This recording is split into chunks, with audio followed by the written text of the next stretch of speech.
This Torah class is brought to you by TorahAnytime.com. Hi everyone, it's Rabbi Dr. Jack Cohen. It's a pleasure and an honor to be here. I have the privilege today to speak on behalf of an incredible cause, a great organization called Stories to Inspire. It's very interesting because my life has always been about stories, about telling stories. And so when I heard about the great work that Daniel Agalar was doing, I was captivated. And when he reached out to me, I felt it was an honor to be able to support this wonderful organization. Just a little bit of background. Here's an organization that's got over 2,000 stories in their archives. They have well over 650,000 downloads. And over 2,000 people a day receive their stories. And I want to tell you my background and to tell you why I'm so passionate about this organization. I grew up in the Syrian community in Brooklyn. I had the pleasure to be a founder to one of the great kollalim of the area called Keter Tzion. It's a kollel that we founded myself with my friends about close to 30 years ago because our dream was to develop the next group of dayanim and rabbis that would service the Sephardic world. Baruch Hashem, many of our graduates turned out to be stars. Eli Mansour was one of our first. Ali Dayan, many others, great, wonderful people. I took it upon myself when we initiated this kollel to run the kids division. So for 20 years, I was one of the people who directed the kids programs on Shabbat, teaching them, giving them stories, giving them inspirational presentations. So telling stories became a part and parcel of who I was. And I found that it was an incredible medium in which to develop an individual, but also transmit a lesson, transmit the legacy of what it means to be a Jew. So with that in mind, Daniel asked me to tell over a story that I felt, any one of the many stories that I've told, that I felt that really resonated with me. So I'm about to tell you a story that I've told the kids, that I've told older, younger adults, older adults several times. It really resonated with me. And since because its impact is really felt in terms of what it means to have proper Jewish education, let me share it with you. Years ago, there was a boy sitting in the car going to an interview for high school. He was an 8th grader. His mother looks to him, to the right. She was driving the car. She says, "Jason, are you going to tell him?" He's wondering, what does she mean by that question? Well, they were in fact going to an interview at a school called St. Bartholomew. A little background. Jason Kaufman was a non-religious Jew, growing up in middle America, totally disconnected from the beauty of Judaism. And then his mother hits him with a fascinating question. "Jason, are you going to tell him?" So she asks her, "Tell him what? Are you going to tell me you're Jewish?" And he says, "I don't know. I don't really care. I'm not connected at all to Judaism. So what does it matter?" And she says, "Jason, you're Jewish. They're Catholic." Now, a little background. Why is he going to an interview at St. Bartholomew Catholic School? Jason was a great student in the public school that he attended.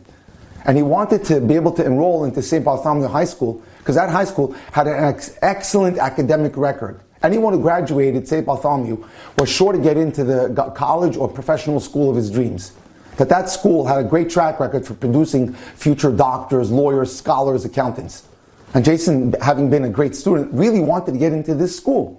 So Jason says to her, "I'm not Jewish, but I'm not going to lie." She says, "I think you should lie." "No, I'm not going to lie. I'm not connected to Judaism, but I'm not going to lie." So off they went to the interview. As they parked the car and they got into the grounds of St. Bartholomew with his freshly manicured lawns, you could smell money. This school was old world. It looked like a monastery. A little bit scary. If you've seen monasteries with their old stone look, it can get a little bit scary. So they walked in, and there they are. There's a big crosses in the lobby, photographs, figurines of Yashka and things like that.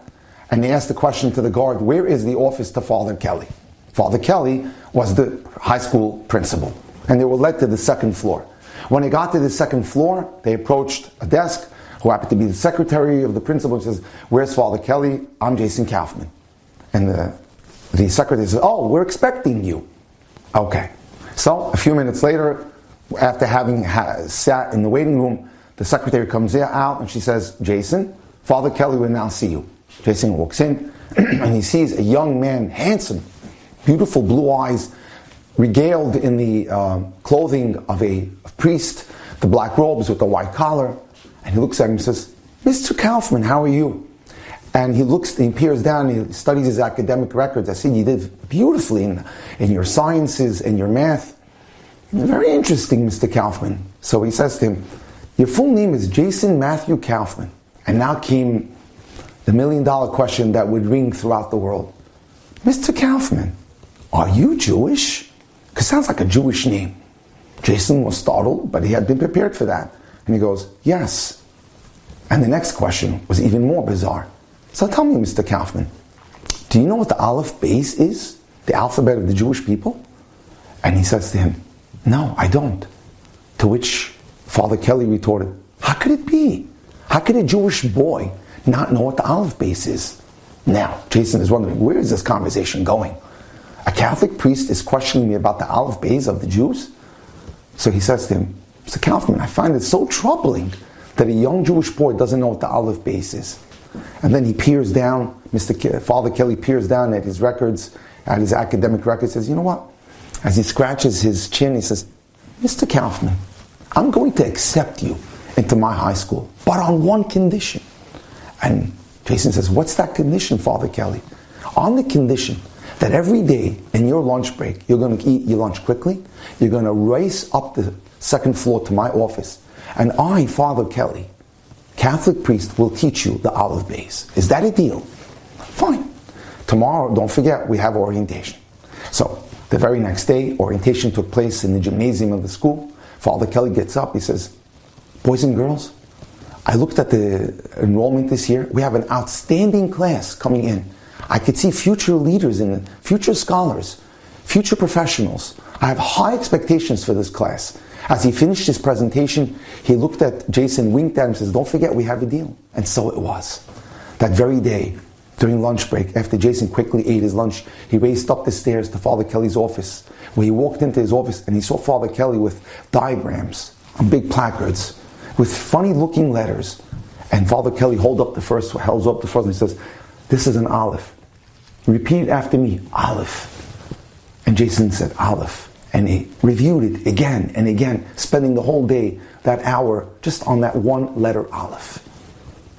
And the very next day, he says, Jason, now that you know Aleph, we will move to the next letter. This is a bet. Say after me, bet. And so Jason repeated bet, and he rehearsed.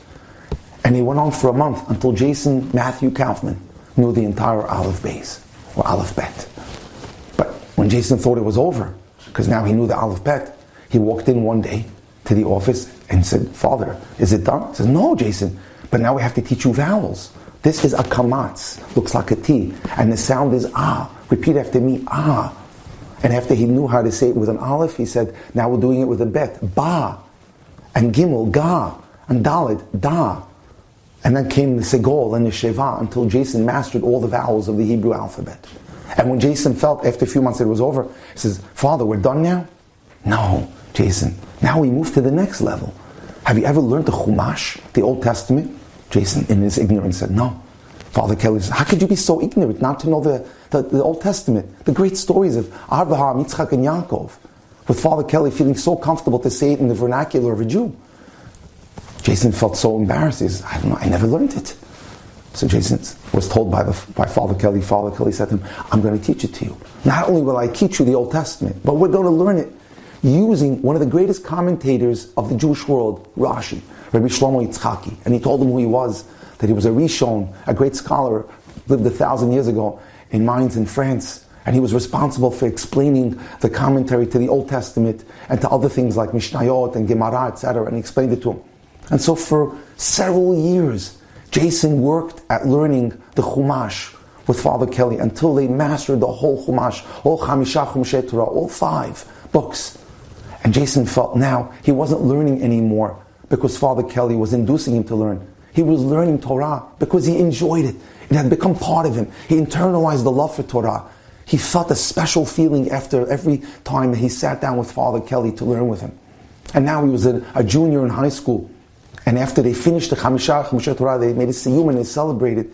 And he was ready to thank Father Kelly for all that he had done for him. Father Kelly said, oh no, we don't stop here. Now it's time to learn the oral law called Mishnayot, put together by the famous Rabbi Yehuda HaNasi, Rabbi Judah the Prince, who had put together and collated all of the Mishnah. And Father Kelly started teaching him the Mishnah. And every day they would learn. One day, Jason came up for their usual daily lesson and found the book of Mishnayot closed. Father Kelly was sitting there in deep thought. And he said, hi Jason, how are you? And Jason said, Father Kelly, I'm ready to learn. And Father Kelly responded back to him, Jason, I'm so sorry. I taught you everything I know. There's nothing that I haven't taught you. And he said to him, Jason, but I want to tell you something. You've come very far. You've now reconnected with your roots as a Jew. And I feel you don't belong in St. Bartholomew. This is not for you. I've taken the liberty for next year to sign you up in a yeshiva, an institute of higher learning in Jerusalem. And I'm going to front the bill. I've chosen a school for you where you'll go and you'll sit with Torah scholars who'll teach you much, much more than I taught you. And Jason was really astounded by this idea. And so the year ended and Jason boarded a plane, El Al, and he got on the plane and he went to Israel. And he was enrolled in the yeshiva that Father Kelly helped put him into. And there Jason, as we say in Yiddish, steiged. He grew. He had fantastic learning partners, which we call chavrutot, chavrusas. And he loved it. He met Rebbes who knew Mishnayot cold, who knew Chumash cold, who knew the entire Shas or the Gemara Talmud cold. And he grew and he learned long hours and he loved it and he enjoyed it. And he now was transforming into a real Ben Torah, a son of Torah, a real Jewish scholar.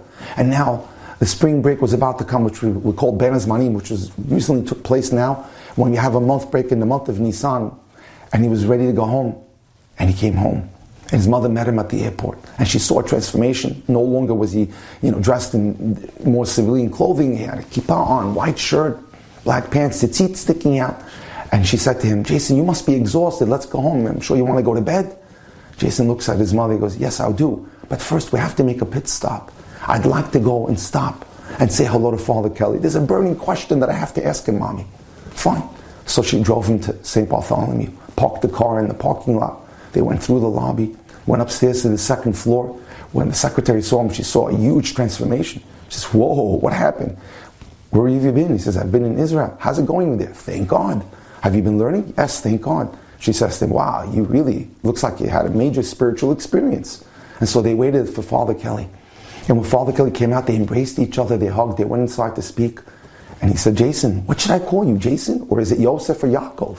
Jason said, it's Yaakov, because that's my Hebrew name. And he sat down and told them how much he had loved learning in Israel, how much he had grown as a human being, how his midos has changed, how his love for Torah had expanded so. And he says to him, you helped me so much, you transformed me. You transform me, you encourage me to leave this world of vanity and just personal, growth and money for that, to be able to become a Torah scholar. I can never thank you enough. All through the year I've had this burning question that I have to ask you, Father Kelly. And that question is one word, why? Why did you do it? Why did you teach me Torah? Why did you teach me the Aleph Beis? Why did you teach Mishnah? What's it all about? I need to know the answer to that question. Father Kelly stroked his chin and he said, let me tell you a story. Many years ago, I myself was a high school student. I decided that I wanted to be a priest, lead a parish, perhaps go into academics. And for the senior year of our high school, we were given the opportunity to go to Israel or any other country to study more about the Catholic religion. So I picked Israel and we flew there. I had a great time on the flight. It was quick and easy. We arrived on a Friday morning and I took in the beautiful scenery and the smells and the colors of the city. When somehow we were led into the old city, it was the middle of the afternoon, it was a Friday, and I see teeming throngs of people marching down stairways, steps, etc. Until after we hit a certain stairway, we saw the $1 million view of the Western Wall. Thousands of people converging on this location. And I noticed that someone told me it was the Jewish Sabbath. And I stood there in awe at the Kotel Plaza as I watched people dressed up in their finery getting ready to daven. And I stood there just taking it all in, absorbing this amazing sight. When suddenly there was a tap on my shoulder, someone looks at me and says, young man, do you have a place to eat tonight? Would you like to join us for the Sabbath meal? I said, why not? Let me go with the flow. I was learning, I was curious. And I went and had an amazing meal by a family. And the host, after the meal, walks up to me and says, son, my dear fellow, would you like to go hear a Torah lecture? I had never heard a Torah lecture, and I was in Israel to learn, to grow, it was to get curious and to learn as much as I can about life and what it's all about. So I said, learning about Judaism, one of the ancient religions of the world, why not? So I went to this class in a yeshiva called Fire of Torah, in Hebrew known as Esha Torah. And it was one of the most amazing lectures that I'd ever attended. It inspired me so that I said, I got to learn more. But I'm not going to tell them who I am or what I'm all about, because they won't let me come, they won't let me attend. Little did they know that I was a student studying to become a Catholic priest. And I enrolled in yeshiva, and I was assigned a Rebbe. And the first thing they taught us was the Aleph Beis. Many of my classmates were Jews that had known nothing about their ancient religion, knew nothing about their legacy. And we learned together, and it was such a warm, fraternal group. And every day we learned. Sometimes we even got to have lectures from the Rosh HaYeshiva, the Dean, Rabbi Noah Weinberg, that great scholar, that great rabbi who had started Eshet Torah. And this was going well and fine until the year was about to end, and I had never revealed the secret to anyone as to the fact that I wasn't Jewish. When I approached my Rebbe and I said, I have to go back to the United States now. And my Rebbe looked at me and says, Richard, you're doing so well. Richard Kelly, you're one of our best students. Why do you want to leave now? Is it because your parents are putting pressure on you? And he says, kind of, I got to go back. Well, tell me why. I got to know. And he says to him, Rebbe, I don't really feel comfortable sharing the reason why. Well, before you can leave Israel to go back to the United States, you've got to ask permission from the Dean, from the Rosh Yeshiva, Rabbi Noah Weinberg. You must go visit him. So off he went to visit Rabbi Weinberg in his study. He knocked on the door. Rabbi Weinberg, hi Richard, how are you? He grabbed, he hugged him. He had, had high expectations. And Richard, you're doing so well. We're so proud of you. You've made such strides in your learning and your academics. And he looks at him sheepishly and he says, Rebbe, Rosh Yeshiva, I got to go back to the United States. And he was met with the same question. Why? Are your parents putting pressure on you? Is it about college? Is it about profession, making a living? Rebbe, I really don't feel comfortable talking about it. Well, I won't let you go unless you tell me why. And this going back and forth until Richard felt he had to tell him the truth. Richard said to him, Rabbi Weinberg, I have to share something with you. I, Richard Kelly, I'm not Jewish. I'm actually studying to be a Catholic priest. At that point, Rabbi Noah Weinberg's jaws dropped. He turned white. His eyes were burning red with anger. And he looks at him and says, what? You're not Jewish? You faked us out? We invested so much time and money in you, the kind of time and money that we needed to put into ignorant Jewish boys. I can never forgive you, Richard, for what you did to me. Under no circumstances will I ever forgive you. Richard didn't know where to hide. He was so embarrassed, he was so ashamed, but he knew he could not get on the plane to go back to the United States if he didn't solicit and receive the forgiveness of his Rebbe, the Rosh Yeshiva, Rabbi Weinberg. He says, Rabbi Weinberg, I'm so sorry. I didn't mean it. I was embarrassed to tell you. I was enjoying myself so much, but please forgive me for what I did. And Rabbi Weinberg says, under no circumstances could I forgive you. How can we ever get back all the time and money and effort that we put into you? And so it goes back and forth, Richard begging for forgiveness, until Rabbi Weinberg thought of an idea and he said, you know what, Richard? I will forgive you on one condition. And Richard said, what's that? Richard, I can tell you're a smart boy. You're probably going to go back into academics when you get back to the States. Perhaps be a teacher or a principal. You know what? One day, some ignorant boy who's a Jewish boy is going to walk through your front doors. And he's not going to know anything about his background, his religion, his legacy, his traditions. And you know what you're going to do? The Torah that we taught you, which would be hopeless and wasted, is going to be transmitted to him. So you're going to take all the Torah that we taught you, Richard, and transfer it to that ignorant boy. And so it was. And so Father Kelly turns to Jason and he says, all my life, I knew Rabbi Weinberg's prophecy would come true. I just didn't know when. All my life I waited for that boy to come through the front door of St. Bartholomew so I can keep my part of the deal and transfer all the Torah that I had learned to that boy. And Jason, that boy was you. And the day you walked in, I knew that it was good as gold, that I was going to keep my word and I was going to come through. And so I took all the Torah that Eshet Torah taught me in the yeshiva and I transferred it to you. And Jason, you don't really belong here. This is not for you. And Jason said, you're right, Rebbe. I've come to love the Torah. It's become my very being. The fire of Torah is within me. Jason Kaufman would go on to relocate to Israel, where he joined Kollel, yeshiva, got married, lives in Israel today with 5 children. This story was told by Rav Chaim Kanievsky's brother, Rabbi Yitzhak Zilberstein. An amazing story of the power of chinuch, of the power of what Torah can do to transform a human being. We have to understand people like Daniel Agalar are doing great work. They're taking our transmissions, they're taking our heritage through stories and conveying the greatness of who we are as a people. Sometimes we have to hear it from the outside world, and they teach us how great we are as Jews because we don't understand what it means to be the Am Segula, to be part of that wonderful nation that Hashem prizes and loves so much. May Hashem give the strength to Daniel Agalar and his entire organization to continue doing this fantastic work of transmitting wonderful stories, which is one of the greatest vehicles to teach and to learn and to inspire. As a matter of fact, this week I happen to have had a consultation with a young woman from Queens, and I asked her, just in passing, people are going to ask me, what do you enjoy doing for fun? Some people will tell me, I love to travel. I love music. Her answer was very interesting. She said to me, I love listening to stories. I especially love listening to the stories on Stories to Inspire. It really motivates me. And so you never know. Through stories, people can become enhanced. Lives become enhanced. Lives become more productive, more fulfilled.